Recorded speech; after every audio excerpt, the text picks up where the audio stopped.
Folie douce.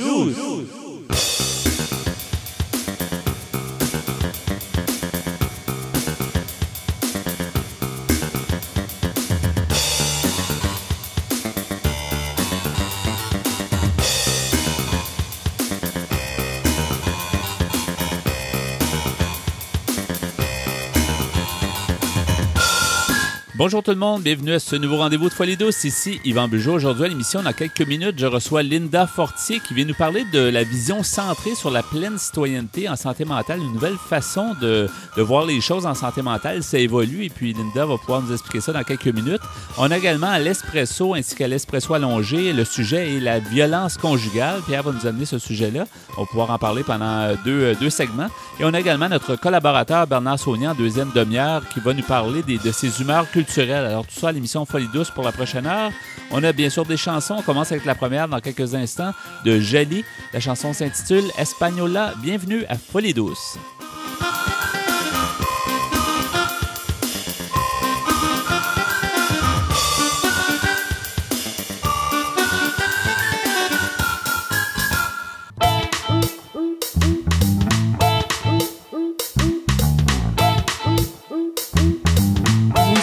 L'émission Folie douce, celle qui vise à détruire les tabous du vaste monde de la santé mentale. J'accueille mon invité qui est Mme Linda Fortier. Bonjour Mme Fortier. Bonjour. Bon, bienvenue à l'émission Folie douce. Vous êtes co-directrice des services cliniques à l'Institut Louis H. Lafontaine, qu'on appelle maintenant Institut. Donc, c'est plus l'hôpital, mais Exactement. c'est le même endroit. C'est le même endroit Oui. qui est très connu mondialement même. On va parler ensemble. Donc, vous voyez beaucoup un peu l'évolution, en fait, de l'Institut, l'hôpital avant et maintenant qui s'appelle l'Institut Louis H. Lafontaine. On parle de la vision centrée sur la pleine citoyenneté en santé mentale. Est-ce que c'est un nouveau terme qu'on a inventé ou c'est... Ben, c'est sûr que toute la question de la citoyenneté, je pense qu'à peu près à toutes les sauces, on l'utilise. Depuis 2 ans, on l'entend dans tous les secteurs. Chez nous, on l'a vraiment intégré dans notre langage parce qu'on a beaucoup été influencé par le mouvement du rétablissement. Puis Oui. Le mouvement du rétablissement, c'est bien connu. Ça a amené une évolution certaine dans toute l'offre de services et les traitements et surtout l'implication des personnes utilisatrices de services. On a vu, à peu près il y a 2 ans, tout le modèle français de la psychiatrie citoyenne qui va reprendre à peu près les mêmes principes qu'on retrouve au cœur du rétablissement, mais avec une dimension un petit peu plus politique. Et on a trouvé ça intéressant. Alors, on n'a pas rien inventé. On a dit on a un modèle du rétablissement qui est bien documenté. On s'inspire du courant français de la psychiatrie citoyenne. Et ces 2 modèles-là, ensemble, pour nous, ça fait vraiment une vision où on parle de pleine citoyenneté. On ne se cachera pas que les préjugés, la stigmatisation fait en sorte qu'il y a encore beaucoup de gens qui sont aux prises avec tellement de préjugés Oui. qu'on peut penser que d'être citoyen, donc c'est-à-dire d'avoir sa place reconnue, de participer socialement, d'avoir sa contribution, d'avoir accès au levier économique, tous ces éléments-là qui fait qu'on peut se sentir comme citoyen et être reconnu, c'est pas toujours présent parce qu'il y a des déterminants qui font en sorte, encore aujourd'hui, que les personnes aux prises avec des problèmes de santé mentale sont encore limitées. Est-ce qu'on précise plus, finalement, parce qu'on parlait longtemps de psychiatrie citoyenne, c'est un peu ça. Est-ce que ça devient plus ciblé ou encore plus précis? Est-ce qu'on devient plus mature dans notre façon de voir les choses de la santé mentale? Je pense qu'on l'élargit, notre vision. Il y a eu dans l'évolution, et beaucoup amené avec le mouvement du rétablissement, l'importance centrée sur la personne. Le rétablissement, c'est pas la guérison de la maladie, c'est vraiment un cheminement où est-ce qu'on retrouve un sens à notre vie et on se redéfinit. Et c'était beaucoup porté par la personne. Oui, on questionnait l'environnement, on questionnait les modes de traitement, on questionnait les déterminants. Mais on avait moins de questionnements, puis ça, on a trouvé que c'était la part de la psychiatrie citoyenne du courant français sur quelle place la communauté fait aux personnes.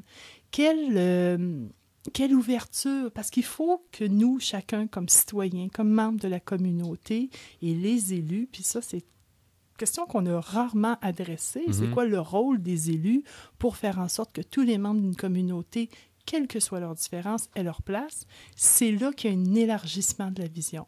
Donc, il y a un cheminement qui appartient à la personne, mais il y a un cheminement qui appartient à la communauté aussi. Et si moi, je souffre de santé mentale, si ma sœur souffre de santé mentale, j'ai une responsabilité aussi pour mieux l'accueillir dans la société et être davantage solidaire. On a des liens sociaux qu'il faut recréer, on a une solidarité, un tissu social qui est souvent effrité, il faut le recréer. Oui, c'est important. Et l'implication, on s'est rendu compte peut-être avec les années que l'implication faisait aussi en sorte que les gens, on va moins stigmatiser en fait les gens qui ont des problèmes de santé mentale. Donc, automatiquement, ça va déjà être moins souffrant pour eux. Les gens vont être plus conscients et plus responsables peut-être en tant qu'entourage, qu'ils ont un rôle à jouer. Et plus on est en contact, plus on connaît, plus on diminue les préjugés et plus on se rend compte que c'est pas juste un problème qui peut arriver aux autres, ça peut arriver à tout le monde, ça peut arriver à des gens proches de nous. Alors déjà, quand on prend conscience de ça, ça nous amène une ouverture. L'implication des élus, hein, on est peut-être moins sensibilisé à la question politique, au-delà de dire qu'il faut revendiquer des lois qui vont permettre d'avoir un meilleur niveau économique, l'accès au travail, l'accès aux études. Les élus de proximité, les maires, hein, ils ont une responsabilité. C'est pas juste les bâtiments puis les égouts qu'ils ont à s'occuper. Surtout qu'on voit beaucoup de gens qui sont dans les rues et qui n'ont pas de service. Et vous savez, ce qui arrive souvent quand il y a des problèmes de voisinage, des problématiques, effectivement, d'errance ou d'insalubrité, des manifestations parfois d'une grande détresse psychologique, d'une grande souffrance émotive, ou est-ce que c'est comme plus la responsabilité juste de l'hôpital, c'est pas juste la responsabilité des organismes communautaires, c'est comme une zone où on sent que c'est pas personne qui est responsable. Ouais. Ça aboutit souvent dans le bureau des maires. Et j'ai eu l'occasion de parler avec une élue, une conseillère municipale, qui reçoit toutes sortes d'appels de mères, de pères qui sont inquiets pour un enfant, un proche, ou de personnes elles-mêmes qui disent « ben là, il me semble que j'ai de la misère ». Puis c'est comme si les gens, en dernier recours, s'adressent à leur mère, ou les voisins finissent par se plaindre et font en sorte qu'on utilise nos règlements municipaux pour évincer. Et c'est là que ça et la personne se retrouve dans la rue. Alors, est-ce que c'est ça qu'on veut comme société? Non, est-ce que c'est ça qu'on veut comme communauté?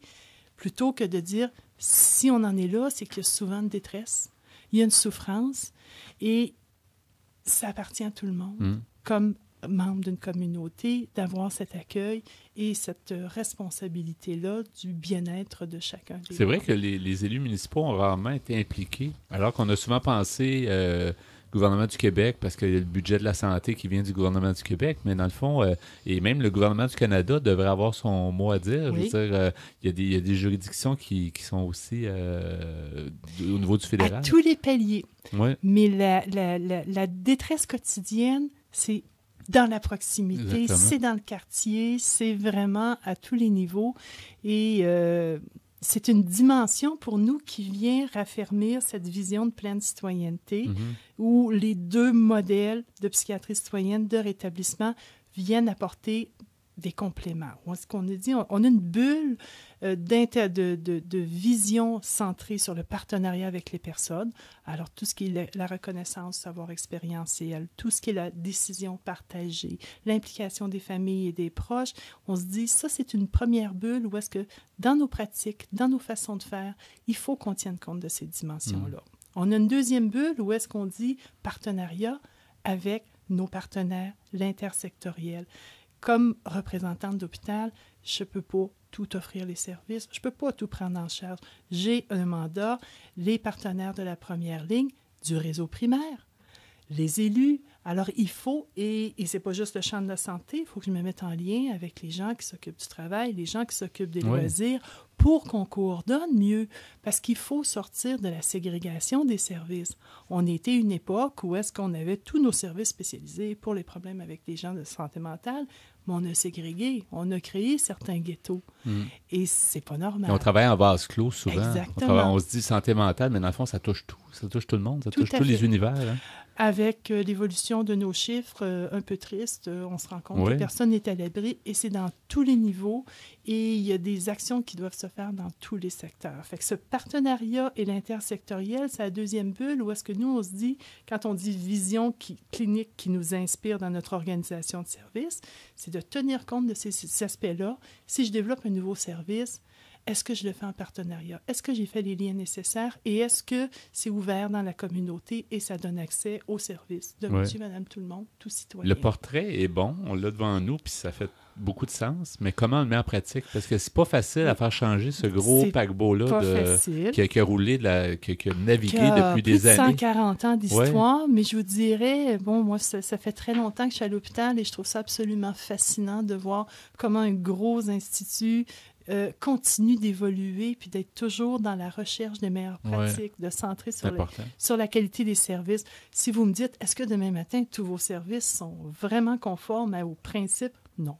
C'est clair. L'idée est là, en tout cas, le plan est clair. Mais c'est qu'il faut qu'on ait cette vision. Et ça, c'est intéressant parce qu'on l'a développé et il est perfectible. On en parle partout pour dire aux gens, mais écoutez, si vous pensez qu'on peut l'améliorer, améliorons-la. On n'a pas rien inventé, on a juste mêlé des choses puis remis des mots dessus. Et c'est ce qui nous inspire dans des décisions, que ce soit cliniques, administratives ou dans notre évolution, dans ce qu'on veut rechercher. Il y a un autre élément qu'on a aussi intégré, puis ça, c'est intéressant, c'est toute la partie de la culture. Oui. Culture et santé, c'est un peu émergent ici au Québec de mêler les deux mondes. Alors qu'on on a pu voir en France que c'était assez présent et la culture, c'est une passerelle. C'est une passerelle entre les gens. C'est ce qui nous permet de passer d'un milieu à l'autre et de se retrouver des affinités communes. On se sert de la culture pour... Oui. Pour aller mieux, pour tout à fait. Améliorer sa et santé. Effectivement, tu as l'art, la thérapie par l'art, qui est un moyen, effectivement, d'aller mieux. C'est un moyen de communiquer avec les autres. C'est un moyen d'embellir aussi l'environnement. Mais tout le reste de la culture aussi, c'est pas que de la création. Tout à fait. Toutes sortes de choses. Tout à fait. Alors, donc, que ce soit l'écriture, la musique, peu importe, il faut amener cette dimension dans les milieux de santé. Et c'est aussi une façon de faire entrer la communauté dans les milieux hospitaliers. Parce que l'hôpital a souvent été vu comme le milieu pour sortir les gens. Il y a une fonction, jadis, d'asile qu'on parlait, parce qu'on disait il y a une fonction de protection. Et ça doit demeurer. Quand on n'est pas bien, on a besoin d'être dans un milieu où on se sent en sécurité. Mais ça ne veut pas dire qu'il faut tout couper avec le monde. Exactement. Et il faut garder ce lien pour plus faire des ruptures avec la communauté et faire en sorte que les gens vivent dans un monde qui est parallèle et qui soit plus capable de se retrouver en lien avec les autres. Oui, puis en parlant d'art, Mme Fortier, vous avez un beau fascicule, puis c'est difficile à la radio, mais éventuellement, peut-être les gens auront l'occasion de le voir, mais on appellerait ça un... C'est une murale qui a été faite par une dame qui a utilisé nos services il y a plus d'une dizaine d'années, qui est, à notre avis, l'histoire de la psychiatrie au Québec avec toutes ses impressions, ses perceptions, et il y a toutes sortes d'images. Et c'est une murale qui est dans les murs, qui est à l'intérieur. Qui est dans les murs de l'hôpital, malheureusement pas dans un milieu visible, mais on va essayer de la rendre accessible et je retiens l'idée de pouvoir peut-être la rendre disponible sur notre site Internet ça serait bien. Pour que les gens puissent voir parce que c'est une œuvre absolument admirable. Comme j'ai l'autorisation, là, l'artiste, Madame Diane Lenoir, a créé plusieurs peintures comme ça dont on peut aujourd'hui profiter et qui nous rappellent ce passé qu'on doit pas nier parce qu'on a évolué. Exact. On est parti dans un contexte, on avait une société qui nous amenait à traiter d'une certaine façon la maladie mentale et ça appartenait juste au monde de la psychiatrie très fermé. On a évolué. Il ne faut pas le renier, ce passé-là. Il faut plutôt s'appuyer dessus pour dire on continue d'évoluer. Et la santé mentale, c'est plus large que la psychiatrie et à la limite, on doit parler de santé globale parce qu'on est encore aux prises avec le clivage qu'on fait entre la santé mentale, la santé physique. Il faut parler de santé globale. Exactement. Madame Fortier, en terminant, est-ce qu'il y a justement un site web où on va en savoir plus sur votre vision, la vision centrée sur la pleine citoyenneté en santé mentale dont on a parlé des dernières minutes? C'est en cours de construction. On est en train de pouvoir développer les contenus. Alors, c'est hlhl.qc.gouv.ca. Là, C'est HLHL. HLHL, Hôpital Louis-H. Lafontaine. Vous allez exactement. pouvoir arriver au site. En cherchant dans un engin de recherche. Oui, Alors, tout à fait. Puis on est en train de mettre sur pied le mouvement international, le Citoyenneté Santé Mentale, Oui. qui est inspiré de tous ces mouvements-là, beaucoup aussi du mouvement de la psychiatrie citoyenne, qu'on est aussi en train là, de mettre sur pied, Donc, puis qui va avoir un site web à suivre. à suivre, tout à fait. Puis on aime ça, partager Ben oui, les c'est réflexions fort avec les intéressant. gens. C'est absolument fascinant. Et on en parlera d'une fois que ça sera disponible pour que les gens puissent la voir, la murale. On Oui. pourra en parler. Oui, pour que on les gens aillent voir. vous informera pour que Ouais. les gens, effectivement, soient informés. Merci beaucoup d'avoir été des Merci nôtres. beaucoup. Merci, bonne journée. Merci. Au revoir.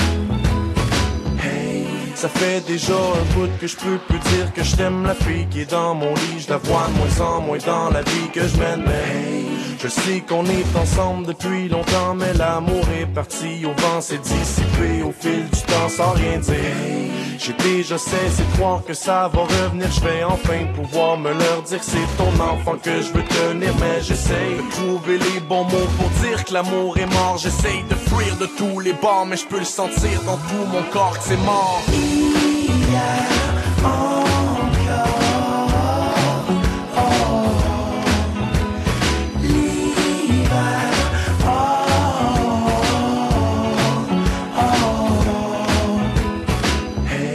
Je me rappelle la première fois que je t'ai vu, combien que je t'aimais dans les débuts. Je dis pas que je regrette ce que j'ai vécu avec toi.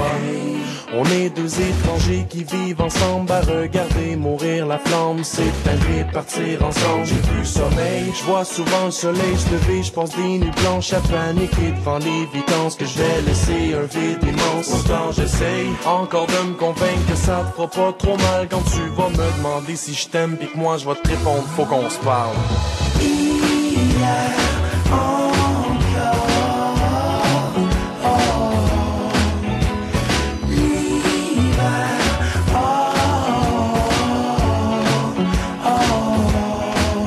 Inquiète-toi pas, jamais je dirai que je veux qu'on reste des grands amis. Le meilleur moyen de m'oublier, c'est que je sois juste plus dans ta vie. Tu sais que c'est dur pour moi aussi, je me sens comme un vrai salaud de faire du mal à celle qui m'aime en mettant ses projets à l'eau. Dans ce cas de tes yeux, je suis ton âme sœur, ton prince charmant, ce que tu désires, qui va devenir une vieille douleur que mis du temps à bien guérir. Mais je m'en vais pas en souriant, te faire de la peine, ça me fige de peur, c'est comme le contraire dans t'oubliant. Ce coup-ci, c'est moi qui brise le cœur.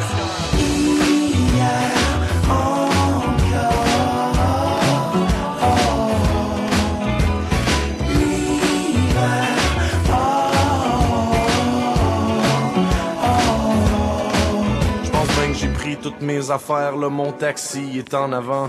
Je prends mes deux valises à terre, puis je soupire en m'en allant. Cette année l'hiver est vraiment froid, je suis certain qu'on bat des records. J'ai refermé la porte derrière moi, mais j'ai pas le goût de sortir dehors.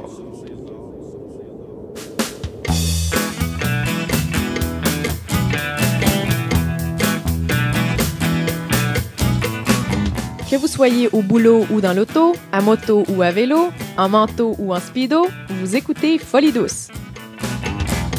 Bien, nous voici maintenant rendus au bloc Espresso. Bonjour Pierre Laporte. Salut Yvan. Alors aujourd'hui, tu nous amènes un sujet qui est pas facile et qui s'intitule en fait la violence conjugale. C'est un gros sujet. Alors oui, un sujet sérieux, un gros sujet. Et, en fait, je vais vous lire quelques passages de textes que j'ai lus sur un site qui est publié par le ministère de la Sécurité publique. Je vais vous donner, pour commencer, des statistiques qui en disent beaucoup. D'abord, quelques statistiques qui remontent à 2010 sur la criminalité commise dans un contexte de violence conjugale au Québec, et des chiffres qui ont été publiés récemment. D'abord, quelques faits saillants. Plus de 19 000 infractions ont eu lieu en l'an 2010. Juste au Québec. Là. Juste au Québec. Et ça, ce sont les gestes qui ont été signalés. Oui, ça compte pas tous ceux qui sont passés sous silence. Exactement. En 2010, les corps policiers du Québec ont déclaré 19 109 infractions contre la personne commises dans un contexte conjugal, c'est-à-dire par une personne conjointe, on en a eu 8 759. Par un ex-conjoint, 7 439. Par un ami intime ou ex-ami intime de la victime, 2 911. Ces infractions représentaient 23% de toutes les infractions contre la personne qui ont été consignées dans cette année. Plus de 8 victimes sur 10 étaient des femmes. On pouvait s'y attendre. Outre le fait que les victimes étaient surtout des femmes, quelle que soit la catégorie d'infraction, le profil général était le suivant. Près de 9 victimes sur 10 étaient âgées de entre 18 et 49 ans. 45% étaient les conjointes de l'auteur présumé, tandis que 41% étaient les ex-conjointes, comme quoi la violence se perpétue même après une séparation. Ouais. 43% ont été blessés lors de l'infraction. Et on parle parfois de blessures légères ou plus graves, mais il y a eu plus de 10 à 12 homicides par année. Juste en rapport vraiment qui découle finalement de la violence conjugale. Dans la violence conjugale. Ouais. Et selon les recherches, les actes de violence commis en contexte conjugal surviennent dans tous les milieux et partout dans le monde, c'est-à-dire dans tous les milieux économiques et partout à travers le monde. La violence conjugale n'est pas seulement une dimension sociale, émotive, psychologique ou économique. Elle représente également une dimension criminelle. Il est donc normal et souhaitable que certains cas de violence conjugale mènent à une intervention policière et parfois à des procédures judiciaires. Mm-hmm. Il y a 5 expressions possibles de la violence conjugale. Il y a la violence verbale, psychologique, physique, sexuelle ou économique. L'utilisation de ces formes de violence permet à l'agresseur d'adapter ses stratégies de contrôle selon les réactions de sa partenaire, parce qu'il s'agit ici beaucoup de contrôle. La violence conjugale est basée sur une relation de domination.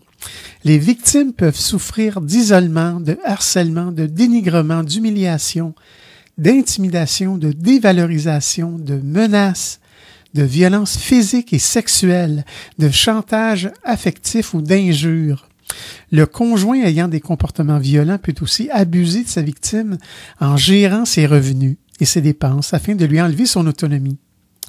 L'emprise du conjoint peut s'exercer sur le plan psychologique en essayant de s'immiscer même dans les pensées de sa victime, en cherchant à contrôler ses paroles et ses gestes et en surveillant ses allées et venues. Donc, ça va loin. C'est pas de tout repos. Non, ça va loin.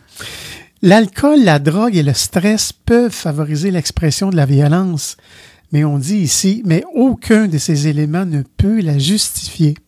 Il n'existe pas de substance, de situation stressante qui possède le pouvoir de rendre quelqu'un violent contre sa volonté. Et c'est important de le mentionner. On comptait environ 1600 autres victimes lors des événements commis dans un contexte conjugal. Environ le tiers de ces autres victimes étaient les jeunes et la majorité de ces derniers étaient les enfants. Oui. De l'auteur présumé. Donc autant, quand même 6 000, c'est ça que tu dis? Mais 1600. 1600, pardon. Oui, parce que souvent les enfants, ils goûtent aussi. Oui, ils sont témoins, ils peuvent recevoir des coups eux-mêmes, oui, ou sont seulement que témoins, mais on verra plus tard que même les enfants qui ne sont que témoins à ces scènes-là, c'est-à-dire qu'ils les vivent en tant que spectateurs, peuvent être lourdement traumatisés pour longtemps. Oui, parce que tu disais tout à l'heure que la violence, ça pouvait être aussi, c'est pas juste physique. Ça ne laisse pas toujours de marque. De marque physique, c'est ça. Les victimes, comme les agresseurs, ne présentent pas de caractéristiques homogènes. Certaines victimes sont jeunes, d'autres plus âgées. Elles peuvent être scolarisées ou analphabètes et provenir de différents milieux socio-économiques. La plupart des hommes violents envers leurs conjointes ou ex-conjoints ne le sont pas à l'extérieur de leur relation. Ça, c'est important de le dire.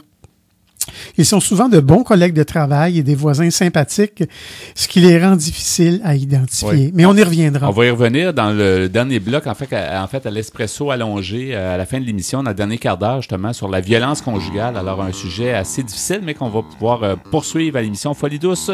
Demeurez des nôtres.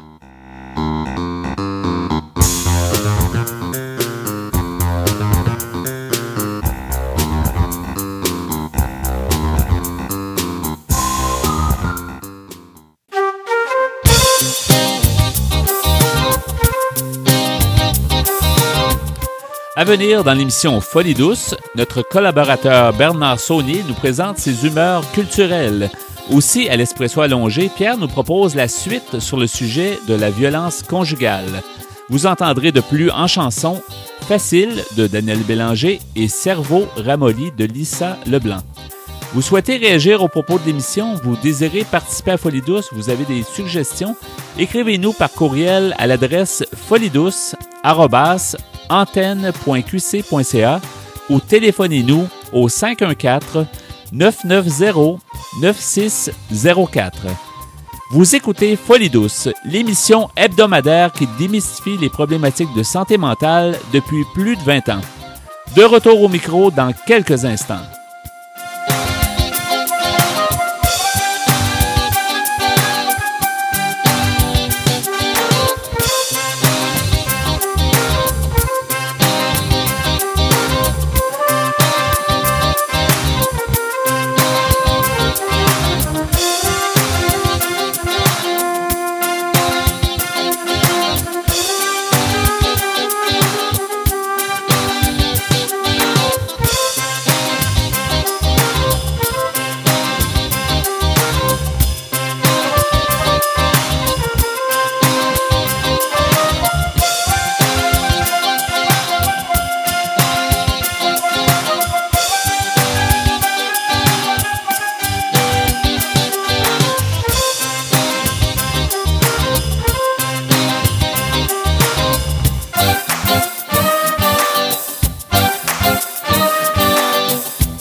De retour au micro à Folie douce, qui vous renseigne sur la difficulté émotionnelle. Je reçois Bernard Saunier. Bonjour Bernard. Salut Yvan. Alors, intéressant de te recevoir encore à l'émission Folie douce, un habitué depuis de longue date. Ben oui, ça commence à faire des émissions. Depuis là, la fin du millénaire dernier. Ça nous rend... je sais pas si ça nous vieillit. Oui, parce que 1999, c'est pas si loin, c'était dans l'autre millénaire. Alors, tu vas nous parler d'humeur culturelle. Oui, c'est ça, les humeurs culturelles que j'écris pour l'Institut Hippolyte Lafontaine. Oui. L'Institut de santé mentale, le Centre de santé mentale Hippolyte Lafontaine. Sur le site web, facile à trouver. Les humeurs culturelles qu'on peut retrouver au http://www.hlhl.qc.ca. Ça, c'est une adresse que j'aime. hlhl.qc.ca, c'est simple. Là-dessus, vous allez trouver les humeurs culturelles dont je vais vous lire des extraits. Entre autres, c'est un endroit où vous pouvez me lire sur Internet, mais vous pouvez aussi me lire sur mon blog qui est à www.legoulag.blogspot.com où là, j'écris des choses qui me sont plus... personnel, intime. Et on rappelle pour Louis H, en fait, c'était un endroit où on t'a demandé justement de voir des choses culturelles pour pouvoir amener un peu le point de vue d'une personne en rétablissement. Donc, on pourra peut-être même aborder ce thème-là un petit peu plus tard. Mais, je vais te le lire, puis on va parler de rétablissement après. Oui, exactement. OK. Ça s'intitule « Dérive de Biz ». « Dérive », c'est le titre de son livre. Ça va comme ça. Il veut rester au lit. Voilà le personnage qu'a créé Biz, l'un des 3 chanteurs de Loco Locas. Un lit qui vogue sur le marais et conduit à la mort. Je ne sais pas comment vous parler de ce livre. Le personnage principal est méchant selon Biz, dû à la dépression dont il fait un beau portrait. Je crois que plusieurs sont déprimés et ne le savent pas. Dérive, c'est aussi une belle allégorie sur la dépression. La dérive dans le marais glauque où parfois les moments de calme se présentent pour mieux voguer vers les portes de la mort. Je connais les malédictions que peut être le lit, moi qui y suis resté longtemps. N'avoir le goût de rien, rien que la nuit. Sa noirceur et un écran de télé avec ses talk shows. Late Night Wit. Le lit a abdiqué sans se rendre. Il préfère le radeau dans le marais de la nuit au fantôme diurne de son rôle de père. Je ne peux pas écrire sur la responsabilité de père, mais son enfant semble un tyran. Biz a les nerfs à bout. Il ne tolère rien et ne cherche que la solitude dans la solitude. Le court texte de Biz invoque Baudelaire et Sade. On demande au poète Baudelaire d'utiliser un autre mot que spleen. Biz veut écrire sur son isolisme, celui-ci différent de Sade. L'auteur a son fils qui réussit à lui soutirer un sourire. Je me rends compte de la difficulté à critiquer, car je suis sur mon radeau moi aussi. J'attends de rencontrer Cerbère aux portes de la mort. Je zigzague dans le marais. On sent l'amour pour son enfant, et ce en dépit de l'incapacité créée par la maladie. Je me rappelle mon père lui aussi capotait sur les switches d'éclairage à On. Il y a de la tendresse aussi dans Dérive, envers son fils et sa blonde, malgré son irritation. L'isoliste, c'est aussi quand il éloigne tous ses ennemis parce qu'il ne veut rien faire, que rien et plus que rien ne vaut la peine. Il n'en reste pas moins que la peur de voir son couple se défaire l'amène chez le psy. Un premier pas dans la demande d'aide. Les médicaments, la visite à la pharmacie. On s'y sent tous un peu tarés. Biz ne mentionne pas les moustiques dans le marais. Ceux qui nous poussent ont cherché la brise, le vent qui va les balayer loin de notre corps déprimé. Ça pique la folie. Ça pique en grand puisque parfois on préfère la mort. Biz défie le Cerbère. Moi, j'en suis incapable. C'est une petite vie, petite misère. Et oui, moi aussi, parfois, je déprime. Quand je vois un sourire, j'en suis la cause. Pourtant, on rit de moi. Biz a beaucoup de courage. Il présente son état comme une maladie. Il s'en est sorti avec des médicaments et de la thérapie. Il a hésité à demander de l'aide, mais il l'a fait. C'est un homme fort. Je crois que sortir d'une dépression rend encore plus fort devant les saletés de la vie. Parfois on s'ennuie, mais c'est momentané. Rien pour gâcher sa vie. On est toujours content de savoir s'il y a une bonne porte de sortie, que le malheur ne dure pas toujours, même si la vie n'est pas rose. C'est juste mes impressions de lecture. J'ai envie d'en demander plus à Biz. C'est un bon livre, mais j'en attends de meilleurs de sa part. Dérive de Biz, Léméac, éditeur. C'est un livre que tu as lu? Oui, j'ai lu. J'essaie. À la lecture comme ça, je me rends compte que mon compte-rendu n'est pas parfait. Probablement que c'est que j'ai pas le talent de Biz. Parce que Biz a ce talent-là, dans ce roman-là, de saisir la dépression, de la traduire en mots. Puis moi, j'essaie de la... C'est comme si je la passais dans mon tamis à moi. Mm. Puis en passant dans mon tamis, ben, je la décolore un peu, je la défais un peu.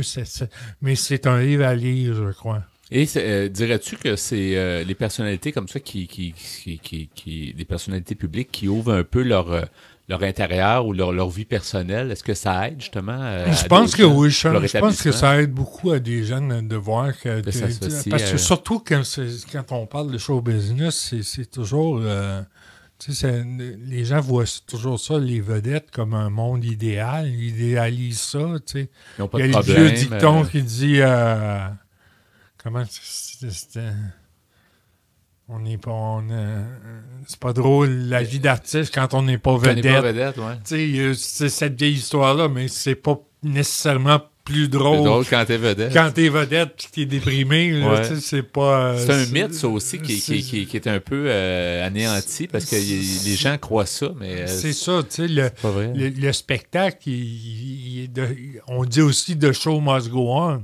The show must go on, mais l'artiste, des fois, il est un peu... Ou le clown est triste. Le clown est aussi, oui, on est dans les clichés, là. Non, mais c'est vrai que, tu as l'impression que tout va bien, puis mais dans le fond, le clown, derrière, il pleure, puis c'est ça, après avoir fait rire le monde. Mais c'est ça, tu sais, le fait que des personnages publics en parlent du rétablissement, ben, je crois que c'est important parce que ça peut tomber dans l'oreille de quelqu'un, ça peut peut-être envoyer quelqu'un consulter malgré ses peurs, malgré sa maladie. Ça peut...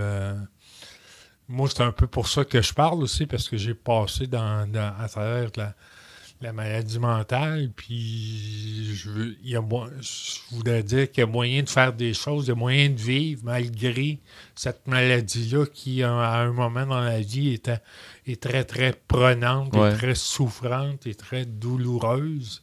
Après, il y a un rétablissement possible, il y a un changement de cap, je dirais, tu sais, une vie qui est axée sur l'autodestruction, sur le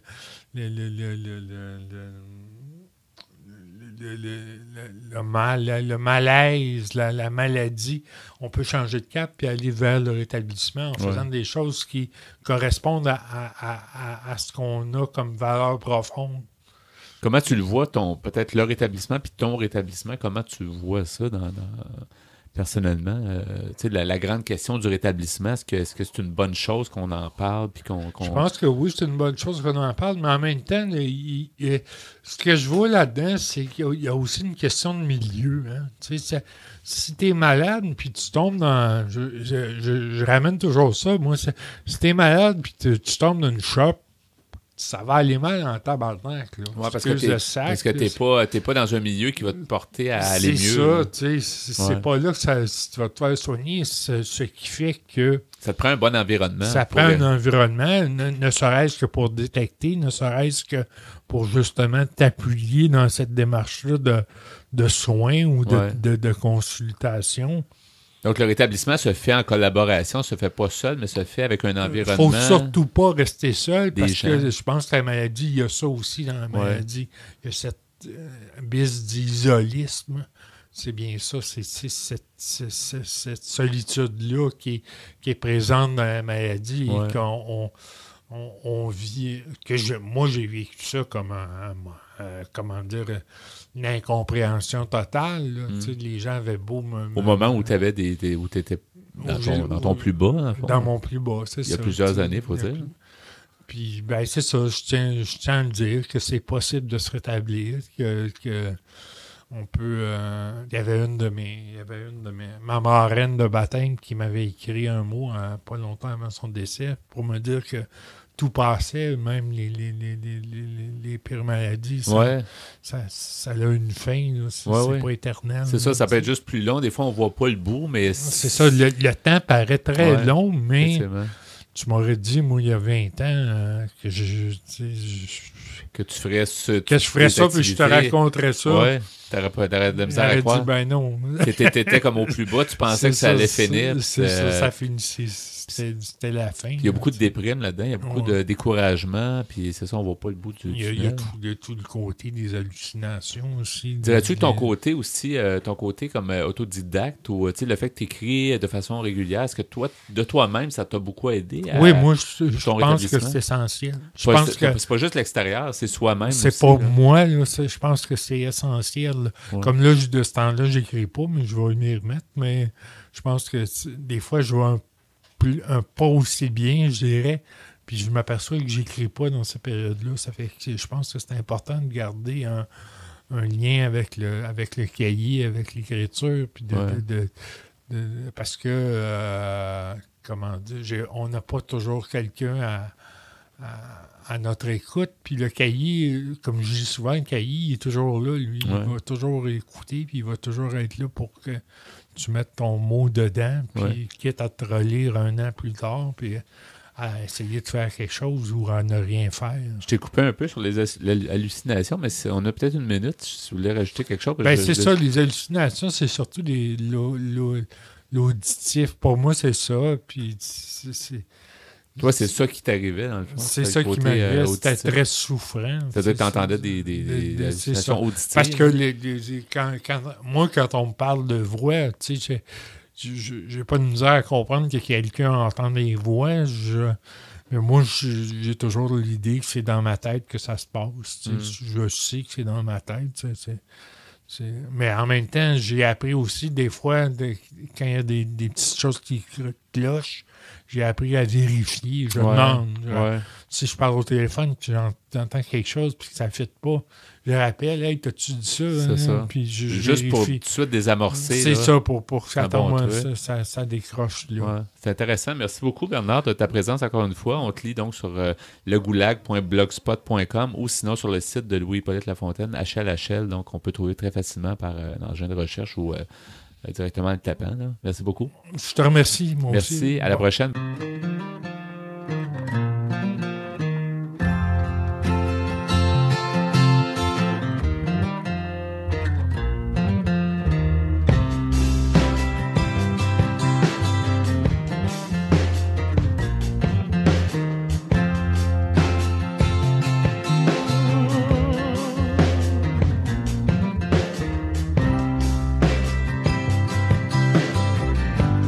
Au fond des choses, il m'apparaît s'affronter soi-même n'est pas si mauvais. Au fond des choses transparaissent des avantages, des désavantages.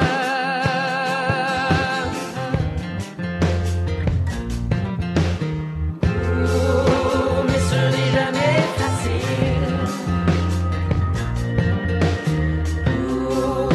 Mais ce n'est jamais facile.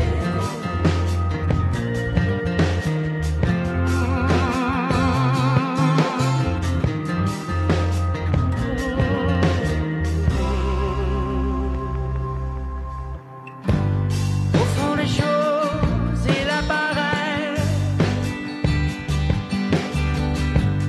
que le temps simplifie ma vie. Je ne veux pas être amer, je ne veux pas être amer. Je veux aimer tout ce que j'ai fait.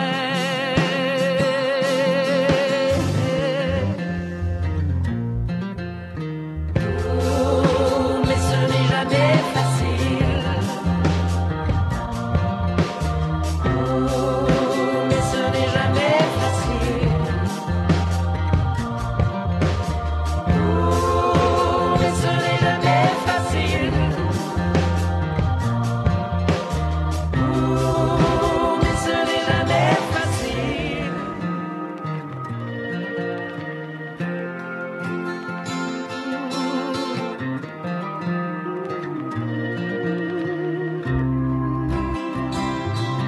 Jamais mais ce n'est jamais facile. Mais ce n'est jamais facile. Mais ce n'est jamais facile. Jamais Si vous voulez participer à Folie douce, si vous avez des suggestions, vous pouvez nous téléphoner à notre boîte vocale au 514-990-9604, le 514-990-9604. C'est maintenant le temps de l'espresso allongé. Alors, Pierre Laporte, on poursuit sur le même sujet que tu as abordé plus tôt dans l'émission, la violence conjugale, un sujet difficile. Tu nous as apporté plusieurs informations, mais maintenant, ce qui est toujours intéressant à donner aux auditeurs, c'est les trucs. En fait, qu'est-ce qu'on peut faire si jamais on est témoin ou si on a connaissance de situations de violence conjugale? Oui, exactement, parce que si on voit un de nos proches, ou souvent une de nos proches... Oui, comme tu le disais, 8 fois sur 10, c'est une femme. oui, c'est ça. c'est ça, une femme qui serait victime de violence conjugale, mais il y a des choses à faire. Et à plusieurs niveaux, comme tu disais aussi, juste pour rappeler, c'est pas juste la violence physique, il y a toutes les autres violences qui existent, là, psychologiques et autres. Exactement. Ouais. Alors, on nous dit sur le site par le ministère de la Sécurité publique que si une victime proche de vous affiche des blessures comme des ecchymoses, des coupures, des marques ou des cicatrices qui ne peuvent être reliées à des activités courantes de la vie quotidienne, cela mérite que vous vous posiez des questions. Ouais. Et on nous suggère aussi de passer à l'acte. Par ailleurs, vous pouvez constater des faits et gestes de la part de l'agresseur. Un conjoint qui critique, par exemple, continuellement sa partenaire comme par exemple, ses goûts ou ses habiletés ou qui dénigre ses relations ou qui lui interdit carrément de fréquenter sa famille ou ses amis ou qui contrôle ses activités ou sa façon de se vêtir ou qui se moque de son apparence physique ou de ses performances sexuelles, qui menace de se suicider si elle quitte la relation ou utilise les enfants pour l'atteindre, fait preuve de violence conjugale envers sa conjointe. Alors, on nous suggère de passer à l'acte. Faites tomber les préjugés. Pour aider les victimes de violences conjugales à affronter leurs craintes et parfois une honte injustifiée de vivre une telle situation, nous avons tous la responsabilité d'écouter sans juger, tout en prenant position contre l'utilisation de la violence envers qui que ce soit. Ça, c'est toujours difficile aussi, Pierre, par contre. On a toujours l'impression qu'on va s'immiscer dans quelque chose qui ne nous regarde pas, mais exactement, en réalité, ça nous regarde, hein, parce qu'une société, on ne peut pas accepter en tant que société de la violence conjugale. C'est ça? Exactement. C'est pas facile. C'est pas facile, c'est vrai. Les agressions commises dans un contexte conjugal surviennent à l'intérieur de ce qu'on appelle le cycle de la violence conjugale. Ce cycle qui est mis en place et orchestré par l'agresseur permet à celui-ci de maintenir sa domination sur sa conjointe. Dans une relation conjugale marquée par la violence, ce cycle se répète plusieurs fois et s'accélère avec le temps. On dénote 4 phases. La première phase du cycle, c'est le climat de tension. L'agresseur a un accès de colère, menace l'autre personne simplement du regard, fait peser de lourds silences. La victime se sent inquiète, tente d'améliorer le climat, fait attention à ses propres gestes et paroles. Phase 2, c'est la crise. L'agresseur violence l'autre personne sur les plans verbal, psychologique, physique, sexuel ou économique.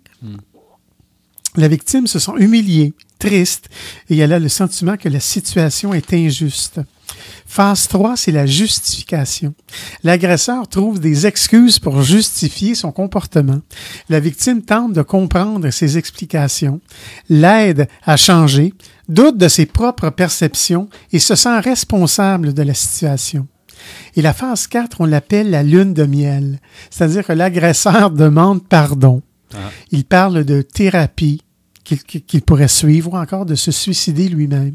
La victime lui donne une autre chance, lui apporte son aide, constate ses efforts, change ses propres habitudes.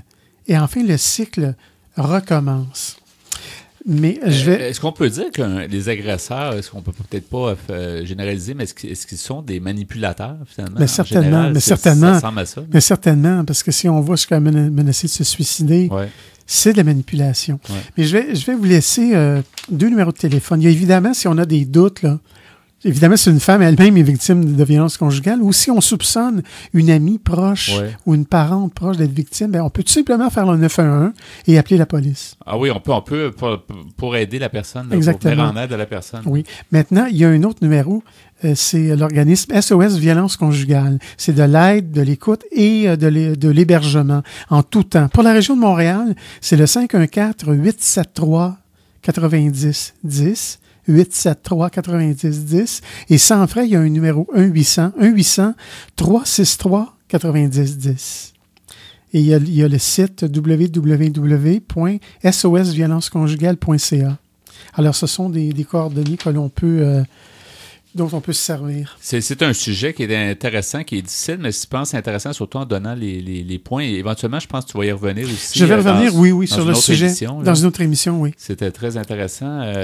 On va espérer que les gens, justement, aient accès à ces services-là. Je pense qu'ils sont là pour ça. Sûrement, oui. Peux-tu nous rappeler en terminant le numéro de téléphone, peut-être, Pierre? 10 secondes. J'avais proposé le 911, mais pour SOS Violence Conjugale. À Montréal, c'est le 514-873-9010 et le numéro 1-800, donc 1-800-363-9010 à travers toute la province. Merci beaucoup, Pierre. Et on poursuit en chanson à l'émission Folie douce.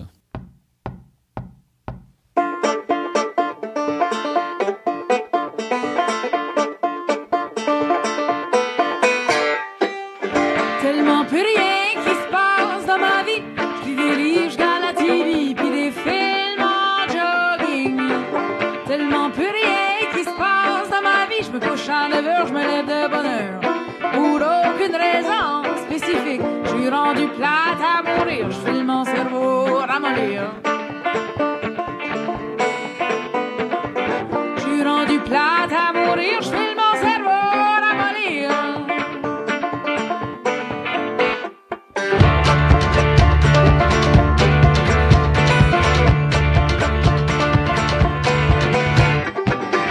Tellement plus rien qui se passe dans ma vie. Je parle plus à personne, je vais pas dans la maison, sauf pour aller travailler. Tellement plus rien qui se passe dans ma vie. Je vais pas de mon lit, sauf pour me faire à manger. Puis aller pisser, je suis rendu plate à mourir. Je file mon cerveau ramollir. Je suis rendu plate à mourir. Je file mon cerveau ramollir.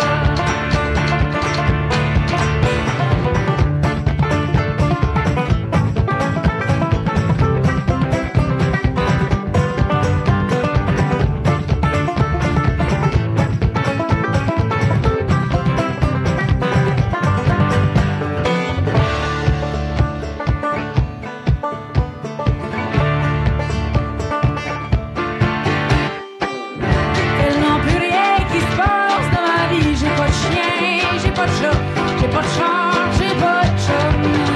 Tellement plus rien qui se passe dans ma vie. Je sors plus dans les bars parce que je fume plus, puis je bois plus. Je suis rendu plate à mourir. Je file mon cerveau ramollir.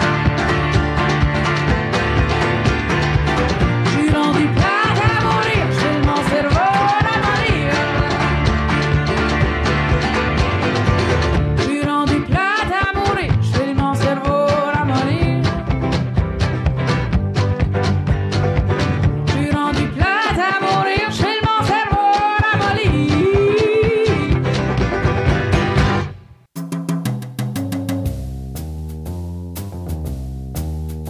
Vous voulez mieux nous connaître et communiquer avec nous? Visitez notre site internet au www.antenne.qc.ca.